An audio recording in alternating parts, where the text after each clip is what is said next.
पंजाब के एक पुराने गांव के किनारे एक वीरान जंगल था। उस जंगल के बीच में एक बहुत पुराना कनवा था जिसे लोग काला कनवा कहते थे। गांव के बुजुर्ग हमेशा बच्चों को खबरदार करते थे, शाम के बाद उस कनवे के पास मत जाना, वहां कुछ अच्छा नहीं है। लेकिन किसी को सही हकीकत मालूम नहीं थी। लोग बस इतना जानते थे कि जो भी रात को उस कनवे के पास गया वो कभी वापस नहीं आया। एक दिन चार दोस्त हुसन, फहद, वकास और उमरान गांव के बाहर बैठे बातें कर रहे थे। फहद ने कहा, ये सब कहानियां सिर्फ लोगों को डराने के लिए हैं। वकास ने आहिस्ता आवाज में कहा, मेरे नाना कहते थे उस कनवे में एक बहुत पुरानी चीज कैद है। उमरान ने हिनस्ते हुए कहा, चलो फिर आज रात जाकर देखते हैं। हुसन पहले तो डरा लेकिन फिर बोला, ठीक है, आज रात 12 बजे हम जंगल जाएंगे।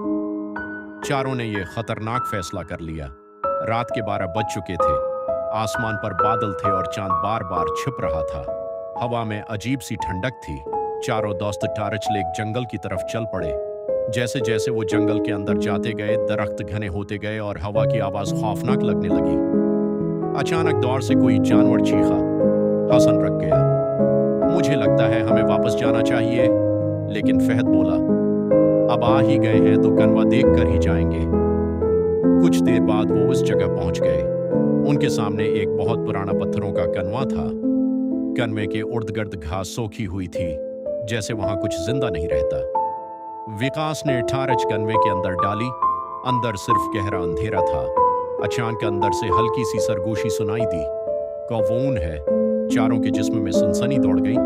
उमरान ने घबरा कर कहा, तुम लोगों ने सुना? फहद ने हिम्मत करके एक पत्थर कनवे में फेंका। काफी देर तक आवाज आती रही, ठिक ठिक ठिक, लेकिन फिर अचानक पानी की आवाज नहीं आई, जैसे कनवा बहुत ज्यादा गहरा हो। तभी कनवे के अंदर से हंसी की आवाज आई, हा हा हा हा हा। अब चारों के चेहरे सफेद हो गए। हुसन ने फौरन कहा, हमें यहां से जाना चाहिए। जैसे ही वो वापस मुड़ने लगे, जंगल में धुंध फैलने लगी। अचानक उमरान रख गया। वो देखो, कनवे के पीछे एक लंबा सियाह साया खड़ा था। उसकी आंखें सरख चमक रही थीं। वकास ने कांपती आवाज में कहा, यह इंसान नहीं है।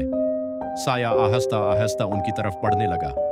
अचानक फहद के पीछे से किसी ने उसका कंधा पकड़ा। फहद जोर से चीखा। जब वो मड़ा तो वहां एक बूढ़ी औरत खड़ी थी। उसके बाल सफेद थे और आंखें बिल्कुल खाली। वो आहिस्ता आवाज में बोली, तुमने उसे जगा दिया है? हुसन ने पूछा, किसको? बूढ़ी औरत ने कनवे की तरफ इशारा किया, जो उसके अंदर कैद है।